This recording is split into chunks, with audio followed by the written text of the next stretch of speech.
साल 2021 में अनअकैडमी की मार्केट वैल्यूएशन 3.4 बिलियन डॉलर थी, यानी कि 24,000 करोड़ रुपए। और पूरी दुनिया के बड़े बड़े इन्वेस्टर्स जैसे soft bank, tiger global, sequoia capital, ये सब मिलकर अनअकैडमी में मिलियंस ऑफ डॉलर इन्वेस्ट कर रहे थे। और अनअकैडमी इंडिया के उन कुछ चुनिंदा स्टार्टअप्स में से एक था जिसमें फेसबुक ने डायरेक्ट इन्वेस्ट किया था। और इतनी सारी फंडिंग के साथ अनअकैडमी पूरे इंडियन एडटेक सेक्टर को डोमिनेट करने के लिए तैयार था, जिसमें अनअकैडमी ने 10 से ज्यादा स्टार्टअप्स को एक्वायर किया, करोड़ों रुपए मार्केटिंग पर स्पेंड किए और आईपीएल तक को स्पॉन्सर किया, और साथ ही बड़ी बड़ी सैलरी में इंडस्ट्री के बेस्ट टीचर्स को भी एनरोल किया। लेकिन इतना सब करने के बाद भी अनअकैडमी फेल हो गया। आज अनअकैडमी की मार्केट वैल्यूएशन 500 मिलियन डॉलर से भी कम रह गई है और अनअकैडमी का रेवेन्यू भी डिक्लाइन हो रहा है और मार्केट में कंपनी बिकने तक के रूमर्स आ रहे हैं। और जहां एक टाइम पर अनअकैडमी में 6,000 से ज्यादा लोग काम करते थे, आज वो नंबर सिर्फ 1800 रह गया है। तो आखिर ऐसा क्या हुआ कि एक स्टार्टअप जिसके पास वो सब कुछ था जो एक कंपनी को सक्सेसफुल बनाने के लिए चाहिए होता है, उसके बावजूद भी वो सक्सेसफुल नहीं हो पाया? यही मैं आपको बताऊंगा आज की इस वीडियो में। और लास्ट में ये भी बताऊंगा कि अनअकैडमी कैसे एक परफेक्ट कमबैक भी कर सकता है। तो वीडियो को शुरू करते हैं। तो अनअकैडमी की शुरुआत होती है साल 2010 में, जब गौरव मुंजल यूट्यूब पर एक कोडिंग की ट्यूटोरियल वीडियो को अपलोड करते हैं और वो वीडियो बिना किसी मार्केटिंग के 20,000 व्यूज ले आता है। और इसी चैनल का नाम होता है अनअकैडमी और यहीं से गौरव मुंजल अपने चैनल पर कोडिंग की ट्यूटोरियल वीडियोस बनाने लग जाते हैं। इसके बाद सीन में एंट्री होती है रोमन सैनी की, जो साल 2015 में अनअकैडमी को ज्वाइन करते हैं। रोमन सैनी ने आईएएस और एमबीबीएस दोनों क्रैक कर रखे थे और ये अपनी प्रीमियम जॉब को छोड़कर अनअकैडमी को ज्वाइन करते हैं। Guys, what's up? So I quit IAS so that we can make Unacademy world's largest repository of knowledge, along with our co-founders Gaurav, Himesh and Sachin, and it's our life mission to make it the biggest in the world. और ये गौरव और हिमेश के साथ मिलकर actual में Unacademy app को launch करते हैं। इन तीनों का प्लान बिल्कुल सिंपल था, यूट्यूब और ऐप में पहले स्टूडेंट को फ्री की वीडियोस देना जिससे वो कस्टमर को अट्रैक्ट कर सके और फिर बाद में उन्हें अपने रिकॉर्डेड क्लासेस को बेचना, यानी कि फ्रीमियम बिजनेस मॉडल। साल 2016 तक अनअकैडमी में 50,000 से ज्यादा वीडियोस और 1.3 मिलियन से ज्यादा कस्टमर्स हो गए थे। साथ ही सचिन बंसल, विजय शेखर शर्मा, कुणाल शाह, इन सब लोगों ने भी अनअकैडमी में पैसा इन्वेस्ट कर दिया था। इसके बाद अनअकैडमी ने साल 2017 में अपना एक पेड प्रोग्राम लॉन्च किया जिसमें वो अपने कस्टमर्स को यानी अपने स्टूडेंट्स को लाइव क्लासेस देने लग गए थे। और ये अनअकैडमी के लिए एक बहुत बड़ा मूवमेंट था क्योंकि लाइव क्लासेस की वो कीमत भी ज्यादा रख सकते थे और लाइव क्लासेस को पायरेट करना भी मुश्किल होता था। अब साल 2019 आते आते अनअकैडमी का रेवेन्यू 22 करोड़ पहुंच गया था, लेकिन उसी सेम साल अनअकैडमी ने 90 करोड़ के लॉसेस भी करे थे। अब अनअकैडमी इतने हैवी लॉसेस में भी इसलिए जिंदा था क्योंकि अनअकैडमी के पास बहुत बड़े अमाउंट पे फंडिंग अवेलेबल थी, जिसका अंदाजा आप इस ग्राफ को देखकर लगा सकते हैं। अनअकैडमी ने साल 2015 में 5 लाख डॉलर, साल 2017 में 4.5 मिलियन डॉलर और फिर उसी सेम साल 11.5 मिलियन डॉलर, साल 2018 में 21 मिलियन डॉलर और साल 2019 में 50 मिलियन डॉलर रेज करे थे। और इन्हीं बड़ी फंडिंग की वजह से अनअकैडमी के पास एक बहुत बड़ा अमाउंट था जो कि अनअकैडमी मार्केट में स्पेंड कर रहा था। अब इसके बाद आया साल 2020 यानी कि कोविड-19। अब कोविड-19 के आने से दुनिया की लगभग सारी ही इंडस्ट्रीज बंद हो गई थी, लेकिन कोरोना एडटेक इंडस्ट्री के लिए एक वरदान से कम नहीं था क्योंकि जो ग्रोथ एडटेक इंडस्ट्री अगले 10 सालों में देखने वाली थी वो कोरोना की वजह से सिर्फ एक ही साल में आ गई थी। देश में लाखों बच्चे अपने घरों में बंद हो गए थे और उनके पास ऑनलाइन एजुकेशन ओनली ऑप्शन बच गया था। अगर इसको एग्जैक्ट नंबर्स में देखें तो 320 मिलियन से भी ज्यादा टीचर और स्टूडेंट्स ऑनलाइन लर्निंग में शिफ्ट हो गए थे।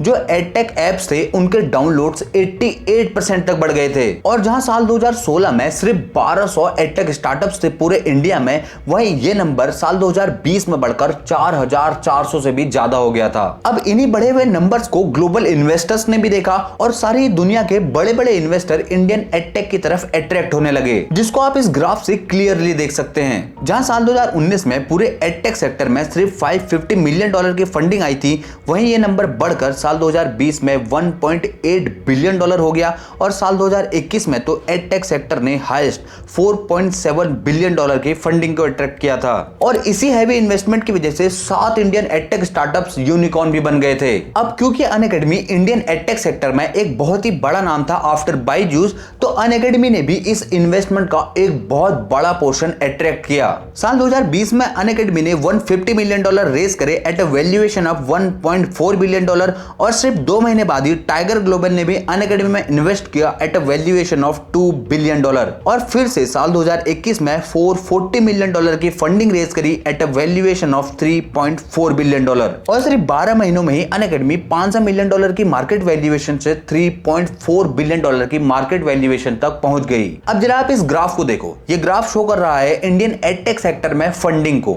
जिसमें आपको साल 2021 के बाद डिक्लाइन दिख रहा होगा। अब क्योंकि जब कोविड के बाद स्कूल्स और कोचिंग सेंटर्स खुलने लगे तो जो कोविड के चक्कर में जो डिमांड एकदम से बढ़ रखी थी वो अचानक से डिक्लाइन होने लगी और यही सेम चीज इन्वेस्टर्स को भी दिखने लगी। इसी वजह से उन्होंने इंडियन एडटेक स्टार्टअप्स में फंडिंग को कम कर दिया और इसी वजह से साल 2022 में इंडियन एडटेक सेक्टर में $2.6 बिलियन ही इन्वेस्ट हुए, जो कि पिछले साल से 45% कम था। और साल 2023 में तो सिर्फ $297 मिलियन इन्वेस्ट हुए, जिससे इंडियन एडटेक सेक्टर को बहुत बड़ा झटका लगा। और इसी की वजह से इंडियन एडटेक सेक्टर में हैवी कॉस्ट कटिंग भी चालू हुई, जिसमें पूरे ही सेक्टर ने लगभग 14,000 लोगों का ले ऑफ भी किया। और बायजूस जैसे सबसे बड़े एडटेक के अंदर से जब फ्रॉड्स बाहर आने लगे तो इन्वेस्टर्स ने इस सेक्टर की कंपनी से दूरी बनानी शुरू कर दी और इन सब की वजह से अनअकैडमी भी प्रेशर में आ गया। अनअकैडमी ने भी ले ऑफ शुरू किए और अपने खर्चों को कंट्रोल करना शुरू कर दिया। लेकिन अंदर ही अंदर अनअकैडमी एक बहुत बड़ी सीरियस प्रॉब्लम में था। अब जरा आप इस ग्राफ को देखो, ये ग्राफ है अनअकैडमी के हर साल के रेवेन्यू और उनके प्रॉफिट और लॉस का। इसमें आप देखेंगे कि साल 2019 से अनअकैडमी रेवेन्यू ग्रोथ तो कर रहा है, लेकिन उसने एक भी साल प्रॉफिट नहीं करा। उल्टा उसके लॉसेस काफी तेजी से बढ़ते जा रहे हैं। जो लॉसेस साल 2020 में सिर्फ 300 करोड़ के थे, वो साल 2021 में बढ़कर 1,500 करोड़ के और साल 2022 में बढ़कर 2,800 करोड़ तक पहुंच गए थे। अब यहां से एक बात तो साफ हो जाती है कि अनअकैडमी कोई प्रॉपर बिजनेस प्लान के बिना बस अपने इन्वेस्टर से मिले हुए पैसे को मार्केट में स्पेंड कर रहा था और उसके पास सेल्फ सस्टेनेबल होने का कोई भी प्लान नहीं था। लेकिन आखिर वो कौन सी स्पेसिफिक गलतियां थी जिसके कारण अनअकैडमी फेल हुआ, चलिए जानते हैं। तो सबसे पहला और मेन रीजन है कि जो अनअकैडमी है उसको उसके फाउंडर्स ने एक एडटेक स्टार्टअप की तरह नहीं बल्कि बाकी टेक स्टार्टअप जैसे स्विगी और जेप्टो की तरह चलाया। इसे अगर एक टेक्निकल टर्म में आपको बताऊं तो इसका नाम होता है ब्लिट्ज स्केलिंग। एक एग्जांपल से आपको समझाता हूं। जैसे जो भी टेक कंपनीज होती है जैसे अमेजॉन, जोमेटो, नेटफ्लिक्स, ये सब स्टार्टिंग में अपने न्यू यूजर्स को अट्रैक्ट करने में बहुत एग्रेसिवली स्पेंड करती है और ज्यादा से ज्यादा मार्केट शेयर को एक्वायर करने का ट्राई करती है और जब मार्केट शेयर आ जाता है तो आराम से पैसे कमाती है। अब ये सब पॉसिबल इसलिए हो पाता है क्योंकि इन सारे प्लेटफॉर्म में नेटवर्क इफेक्ट काम करता है, लेकिन एडटेक सेक्टर में ये काम नहीं करता। जैसे जितने ज्यादा लोग अमेजॉन से ऑर्डर करेंगे, अमेजॉन की सर्विस उतनी ही ज्यादा फास्ट होगी और उसके प्रोडक्ट की जो कैटलॉग है वो उतनी ही ज्यादा वास्ट होगी, जिससे अल्टीमेटली कस्टमर और ज्यादा उसी प्लेटफॉर्म से खरीदना चाहेगा। और यही सेम सिनेरियो बाकी टेक कंपनीज के साथ भी सेम होता है। लेकिन ऑनलाइन एजुकेशन सेक्टर में इसको लाना बहुत ज्यादा मुश्किल होता है। एडटेक सेक्टर में स्टूडेंट को फर्क नहीं पड़ता कि प्लेटफॉर्म में कितने स्टूडेंट हैं, वो बस प्राइस, बेस्ट टीचर और रिजल्ट देखता है। इसीलिए अनअकैडमी ज्यादा मार्केट शेयर लेने के बावजूद भी स्ट्रगल करता रहा और इसी पॉइंट को और भी ज्यादा स्ट्रॉन्ग जो एडटेक सेक्टर का एलटीवी वर्सेस कैक का जो रेशियो है वो बना देता है। एलटीवी का मतलब होता है कस्टमर की लाइफ टाइम वैल्यू, यानी कि आप अपने कस्टमर से पूरी लाइफ टाइम में कितना ज्यादा पैसा जनरेट कर सकते हैं। और कैक का मतलब होता है कस्टमर एक्विजिशन कॉस्ट, यानी कि उस कस्टमर को आपको अपने प्लेटफॉर्म पर लाने पर कितने ज्यादा पैसे को स्पेंड करना पड़ा। अगेन एक एग्जांपल से समझाता हूं। जैसे सपोज करो जोमेटो ने 5,000 की मार्केटिंग करके एक कस्टमर को एनरोल किया। अब ये आदमी सालों तक जोमेटो से ऑर्डर करेगा, जिससे जोमेटो आराम से 2 से 3,000 रुपए रिकवर कर लेगा और ऐसा हर बिजनेस में होता है। लेकिन एडटेक का जो सेक्टर है वो बहुत अलग है। यहाँ जो एलटीवी यानी कि कस्टमर का लाइफ टाइम वैल्यू है ये बहुत ही कम है, क्योंकि यहाँ जो स्टूडेंट है वो किसी भी प्लेटफॉर्म पर मैक्सिमम से मैक्सिमम 1 से 2 साल के लिए ही आता है, क्योंकि वो इतने ही टाइम के लिए किसी भी एग्जाम के लिए प्रिपेयर करता है। इसके बाद वो उस प्लेटफॉर्म को छोड़कर हमेशा के लिए चला जाता है। और अनअकैडमी जैसे स्टार्टअप्स को इसी 1 से 2 साल में उस कस्टमर से मैक्सिमम वैल्यू निकालनी होती है, जो कि अपने आप में बहुत ही ज्यादा चैलेंजिंग है, वो भी तब जब कस्टमर की एक्विजिशन कॉस्ट बहुत ज्यादा हाई हो। अब अनअकैडमी के केस में जो कस्टमर एक्विजिशन कॉस्ट थी वो 12,000 से 18,000 रुपए थी और जो कस्टमर की लाइफ टाइम वैल्यू थी वो 8,000 से 15,000 रुपए थी। यानी अनअकैडमी अपने हर स्टूडेंट पर ऑन एन एवरेज 3 से 4,000 रुपए का लॉस कर रहा था। अब ये कैक इतना ज्यादा हाई इसलिए था क्योंकि अनअकैडमी बहुत ही ज्यादा एग्रेसिवली अपने मार्केटिंग पर खर्च करता था। साल 2021 में अनअकैडमी का जो टोटल रेवेन्यू था वो 398 करोड़ रुपीस था, लेकिन उसी सेम साल अनअकैडमी ने सिर्फ और सिर्फ मार्केटिंग पर ही 414 करोड़ रुपए स्पेंड कर दिए थे। और यही सेम चीज का असर आप इस ग्राफ में भी देख सकते हैं, जिसमें अनअकैडमी का जो रेवेन्यू है वो तो इंक्रीज हो रहा है, लेकिन उससे भी ज्यादा स्पीड से उसके लॉसेस साल दर साल बढ़ते जा रहे हैं। और इस पूरे सिनेरियो को और भी बुरा एडटेक इंडस्ट्री का चर्न रेट बना देता है। चर्न रेट यानी कि आपके जो एग्जिस्टिंग कस्टमर्स हैं उसमें से कितने ज्यादा अगले साल या अगले टर्म में आपके पास दोबारा से सामान खरीदने के लिए आएंगे। एडटेक इंडस्ट्री का चर्न रेट 96% है, यानी कि 100 में से 96 स्टूडेंट अगले साल उस प्लेटफॉर्म से या फिर पूरे एडटेक इंडस्ट्री से ही बाहर चले जाएंगे। और ऐसा क्यों है मैं पहले ही बता चुका हूं, क्योंकि एक कस्टमर 1 या 2 साल के लिए ही एग्जाम के लिए प्रिपेयर करता है, उसके बाद या तो वो कॉलेज चले जाता है या फिर वो जॉब करने लग जाता है। और इसी चर्न रेट की वजह से अनअकैडमी को हर साल नए स्टूडेंट के ऊपर मार्केटिंग पर खर्च करना पड़ता था, और वो नए स्टूडेंट आते तो थे लेकिन अगले साल रिपीट नहीं होते थे। और यही एक विशियस साइकिल था जो कि अनअकैडमी या फिर किसी भी और एडटेक बिजनेस के लिए बहुत ही ज्यादा चैलेंजिंग हो गया था। अब इन सारी चीजों को सुनकर आपको इस चीज का अंदाजा तो लग गया होगा कि अनअकैडमी जिस इंडस्ट्री में था यानी कि एडटेक इंडस्ट्री में, उसके बेसिक्स को बिना ध्यान में रखे अनअकैडमी अपनी सारी स्ट्रेटेजीज बना रहा था, जिसके चक्कर में उसे करोड़ों रुपए का लॉस भी हो रहा था और उसके सारी स्ट्रेटेजीज एक एक करके फेल भी हो रही थी। लेकिन मार्केट में एक ऐसी कंपनी है जिसने इस सब चीजों को क्रैक कर रखा है, जो कि है अपग्रेड, लेकिन इसके बारे में हम किसी और वीडियो में बात करेंगे। अभी बढ़ते हैं अनअकैडमी के डाउनफॉल के अगले रीजन की तरफ। तो अनअकैडमी के फेलियर का अगला रीजन है chasing a super app dream. अब क्योंकि अनअकैडमी के पास एक बहुत बड़ा अमाउंट इन्वेस्टर्स मनी का पड़ रखा था, तो उन्होंने इस अमाउंट से सिर्फ मार्केटिंग ही नहीं करी, वो इस पैसे को लेकर मार्केट में शॉपिंग के लिए भी निकल गए। हाँ, सामान की शॉपिंग के लिए नहीं बल्कि कंपनीज की शॉपिंग करने के लिए। अनअकैडमी ने सिर्फ 2 सालों में 10 से ज्यादा स्टार्टअप्स को एक्वायर किया, और ये सारे के सारे स्टार्टअप सेम एडटेक इंडस्ट्री में अलग अलग टाइप की ऑडियंस को कैटर करते थे। और इसके पीछे फाउंडर्स का जो मेन गोल था वो ये था कि अनअकैडमी को एक वन स्टॉप एडटेक सॉल्यूशन बनाना, यानी कि एडटेक का एक सुपर ऐप बनाना। पर यहां मेजर फ्लॉ ये था कि अनअकैडमी का अपना खुद का जो कोर बिजनेस था, जो कि अनअकैडमी था, उसमें ही इतने फ्लॉस थे, वही प्रॉफिटेबल नहीं हो पा रहा था। उसके ऊपर से अनअकैडमी ने इतने सारे और वर्टिकल खोल लिए थे, तो अनअकैडमी के लिए फोकस करना बहुत ज्यादा मुश्किल हो रहा था, और अनअकैडमी को ये सारी चीजें बैकफायर कर रही थी। और जब तक अनअकैडमी को अपनी इन गलतियों का एहसास हुआ और उसको धीरे धीरे पता लगने लग गया, उसी सेम टाइम पर फंडिंग मार्केट में विंटर भी आ गया और इन्वेस्टर्स ने एडटेक की मार्केट में ज्यादा पैसा पंप इन करना रोक दिया। और अनअकैडमी ने इसी के चलते अपने फॉरेन ऑपरेशंस को और अपने K-12 के बिजनेस को भी बंद कर दिया। और इसी फास्ट एक्सपेंशन की वजह से एक टाइम पर कंपनी का जो हेड काउंट था, यानी कि टोटल एम्प्लॉइज जो अनअकैडमी में काम करते थे,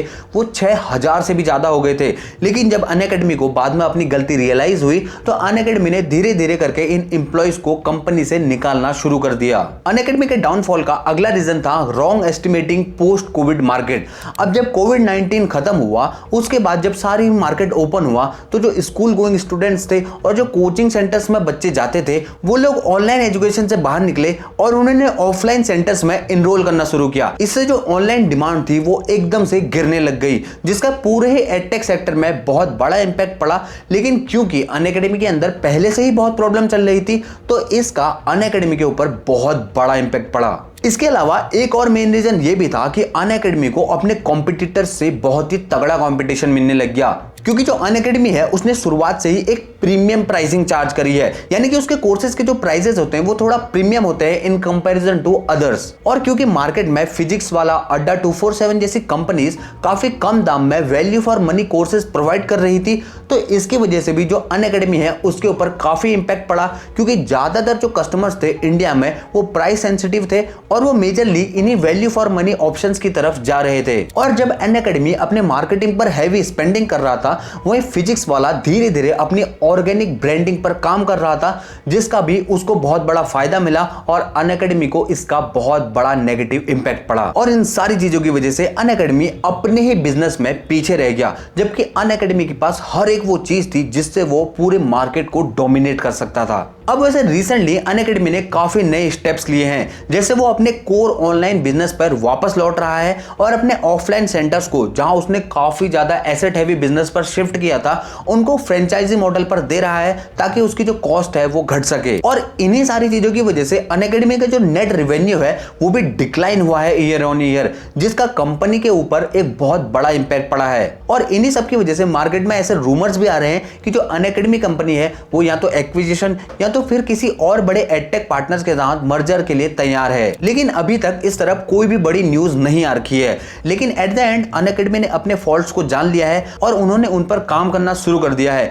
और अनअकैडमी के फाउंडर्स का कहना है कि जो पैसा इन्वेस्टर्स ने उन्हें दिया था उसका एक बहुत बड़ा अमाउंट अभी भी उनके पास बैंक में पड़ा है, यानी कि उनके पास फ्यूचर में नई चीजें ट्राई करने के लिए अभी भी पैसा है। और इस एक्सपीरियंस के बाद अगर वो उस पैसे को अच्छे से स्पेंड करते हैं तो अनअकैडमी आने वाले टाइम पर इंडियन एडटेक सेक्टर में एक मेजर प्लेयर बना रहेगा। और अगर ऐसा हुआ तो कुछ टाइम बाद मैं ही अनअकैडमी के इस कमबैक पर एक वीडियो लाऊंगा। और मैं ये चाहता भी हूं कि अनअकैडमी जैसी कंपनी जो कि इंडिया के एजुकेशन सेक्टर को रिफॉर्म कर रही है वो सक्सेसफुल हो। और अनअकैडमी जैसे ही सेम मार्वल भी अपने डाउनफॉल को झेल रहा है और पिछले कुछ सालों से मार्वल की मूवीज भी अच्छा परफॉर्म नहीं कर रही है। अगर आपको इस बारे में डिटेल में जानना है कि मार्वल के अंदर क्या चल रहा है तो आप यहां पे क्लिक करके इस वीडियो को देख सकते हैं। मैं आपसे वहीं मिलूंगा, तब तक के लिए जय हिंद।